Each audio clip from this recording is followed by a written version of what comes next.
a hacker will hack into their thermostat, their IoT thermostat, and they will crank up the heat and lock the owner out. And they will say, if you don't get us, a Bitcoin or some sort of digital currency ransom payment, we're going to cook your house. Yeah.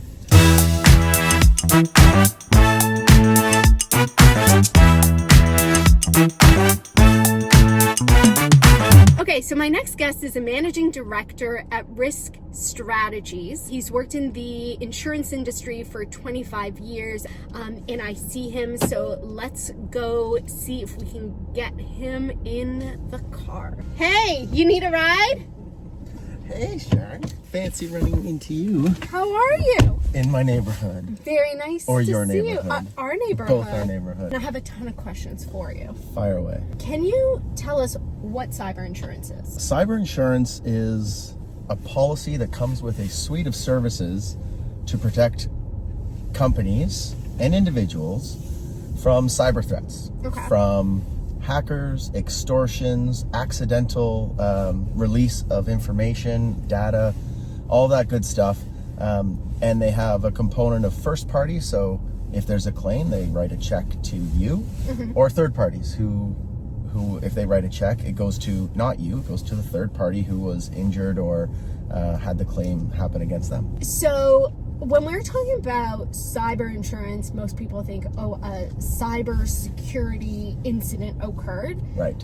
Would it still apply to something that was a privacy incident? I'm talking more like misuse of personal information by the company that was collecting it. Oh, sure. Yeah. So would that be covered through cyber insurance? There are coverage grants that allow to protect the company against such accidental releases. Okay. For sure. Yeah. If you wanted to get cyber insurance, do you need to prove anything to the insurance company? Like, walk me through it. Yeah, the privacy posture, the IT security landscape and how the company operates are all looked at. How do you handle and treat sensitive information? Do you have, like when I say clean desk policy, it's like, hey, at night, like where are these files going that contain private information? Right. Okay. They do like an assessment on you to determine, whether you're worthy of insurance. Like, how does that work? It's kind of like going to Canada's Wonderland. You have to be this tall to ride. Okay. Yeah. Thanks. I know what you're trying to do. I know most of you don't know, but I am very short. So thanks for trying to bring that in, Kyle. No problem. That was rude. We go way back, so we're fine. Yeah. You have to be worthy of getting cyber insurance. Why is that? It used to be really simple. Yeah. We've seen a lot of losses take place, and insurance companies act on data. So when they have all this information, then they can start underwriting for it and asking those questions. And then as you go into more, what I would say, crucial industries like healthcare, technology, data center type stuff, the underwriting gets pretty significant. And so you do need, if I can do a little plug here, you do need a broker who understands what is required in those industries in order to get insurance, but also get the best insurance, the most appropriate insurance, and the right cost coverage and limit in place. Right. Shameful plug. Very shameful. Well, all this talk is getting me hungry, and someone told me that when you're on a road trip, you like to eat McDonald's. Yeah, I do. All right. So we're at McDonald's. Yeah. Hi there. What can I get you? Small coffee, small fries. That's it? That's it. What about a Big Mac? No way. Can we have extra ketchup? Ketchup on the side? Yes, please. Did she just ask me if I want a ketchup on the side? Yeah. What's my other option? Ketchup on my fries? Ew. Do they do that? No. No. Then why did she ask me that? I don't know. That seems like a useless question. Kind of a waste of time. But probably. Do insurance companies ask useless questions? What one useless question does an insurance company ask? I know they do this for sure. I mean, I like to say that all the questions have a meaning behind them. Okay, pretend none of your insurance friends are watching this. Don't worry. Okay. None of them will watch this. I think sometimes they ask questions to get more information around the company that might appear as being useless. But they always have they don't ask questions that don't have a meaning behind them. So there's always a reason. There's always a reason. Okay. Oh, you're paying? I'll pay. Oh, thank you. Okay. It's the most I Thank can you. do. What's your password? Yeah, password is... No? No? Okay. I'm now insurable. Yes. Premiums. Yep. So they used to be extremely affordable. Yes. Now it seems like those premiums have gone up. What is going on with that? Premiums are a function of the capital deployment costs that insurance companies have. And then they kind of narrow that down into industry and what the loss profiles look like. And then down into the individual company itself. Okay. And how they're handling their cyber exposure. Can you negotiate premiums, by the way? 100%. Okay, so how do you get your premiums to go down? How do you negotiate that? Like, Yeah. I understand, okay, you need to have good privacy posture, or privacy security posture, etc. Okay, let's bust out the fries. Yeah. But how do you, like, what Sorry, do I you have to get through all say this ketchup that you carry. There's your ketchup with the side of fries. French fries and coffee. Can't go wrong. Privacy is like a French fry because... It's the perfect complement for your business meal. Is that good? I love that. All right. There you go. Okay, how do you, so give us the tricks. How do you negotiate your premiums? For someone who has never bought cyber before, are you putting ketchup on individual fries? Yeah, how else am I going to do this in the car? I wish we got, we do have napkins. What we look for is how do we show their policies and procedures and their history in the best light? And what resources have they committed to their IT systems? And also, what do they do to educate and train their employees? So you just have to hide all of the breaches that you've experienced. If you haven't been breached, just wait for it, right? Oh, so you're saying it's not a matter of if it's a matter of when someone in your company is gonna click on an email from the Prince of Nigeria. Correct. Yes. Okay. That's a great case scenario to say, okay, let's game this out. Okay. If there was a breach,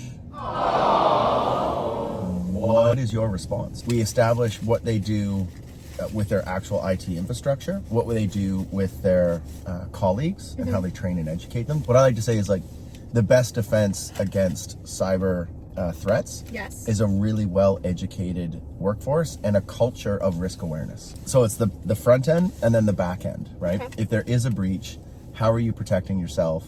How are you responding? Yeah. And that's one of the advantages of cyber insurance, because a lot of companies don't have a lawyer on retainer or a PR firm on retainer. Yeah.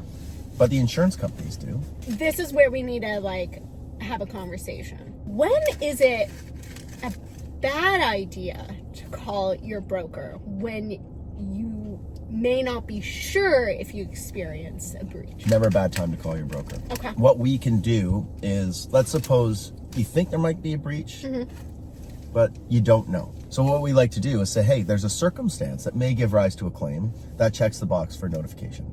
Okay. And what they would do is then they would say, okay, give us as much information as possible.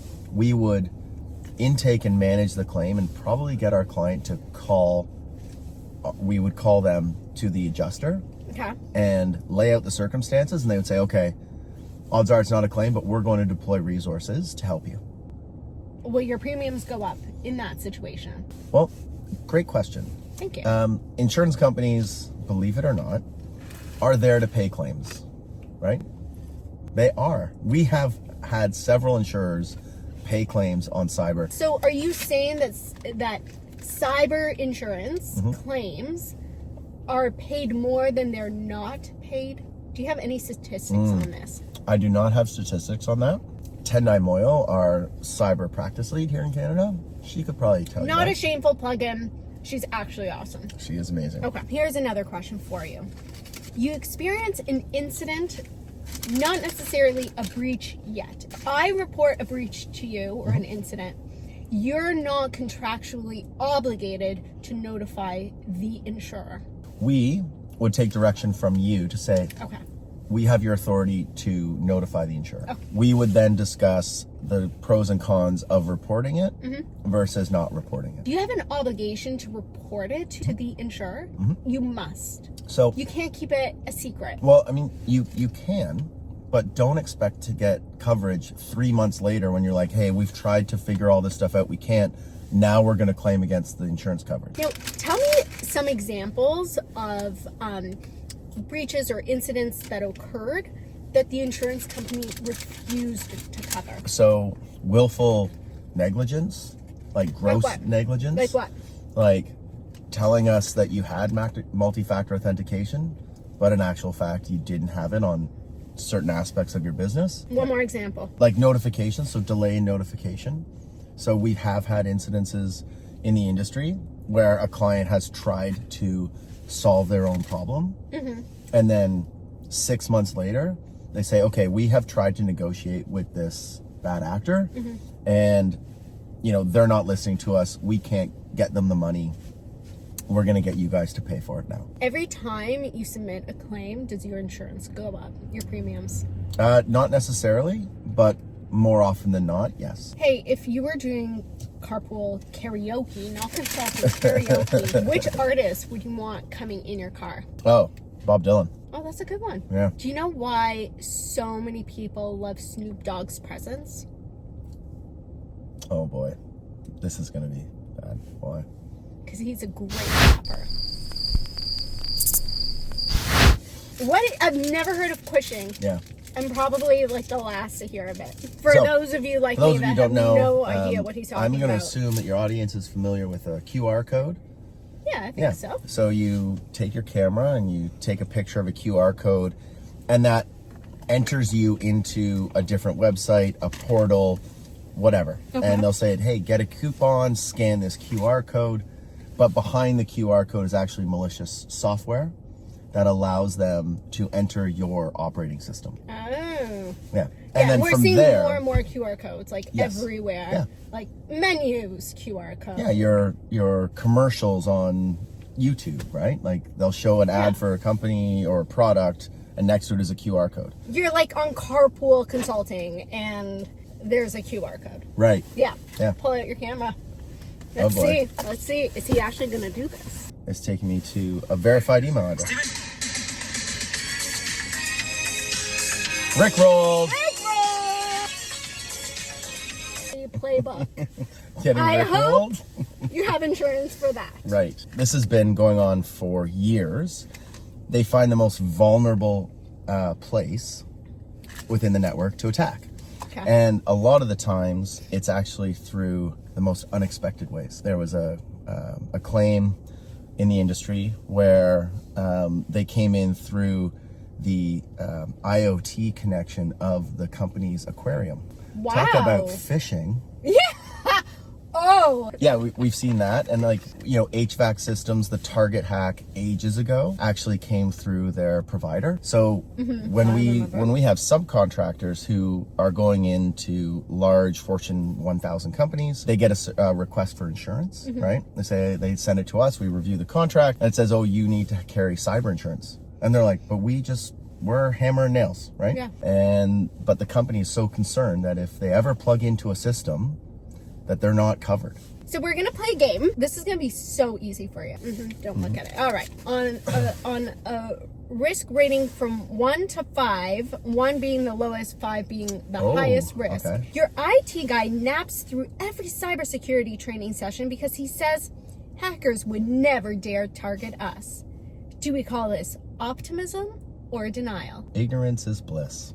What's that? It's denial. Denial. Yeah. So how would you rate this? I mean, you that's a did talk 5. a lot about like That's the a 5. awareness and the culture and the training. Yeah, it's a All right, 5. Because that's part of the culture. Yeah. And it comes from leaders within the organization and leaders of that IT department. Absolutely. If they don't take it seriously, No one will. why should they? Yeah. All right. Here we go. Your office toaster gets hacked because it's connected to the company Wi-Fi, and now it's emailing ransomware demands to HR.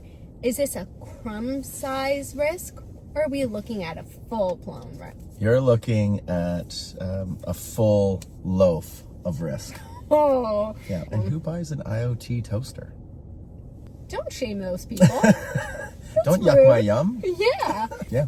Okay. Thank you, Kyle. This was Thanks for a the lift pleasure. and for the French fries and for the coffee. Thanks for covering it all. Yeah, why am I thanking you? Yeah, I don't know. Yeah. Well, you remember my password, right? Yeah, safe Okay. with me. Good.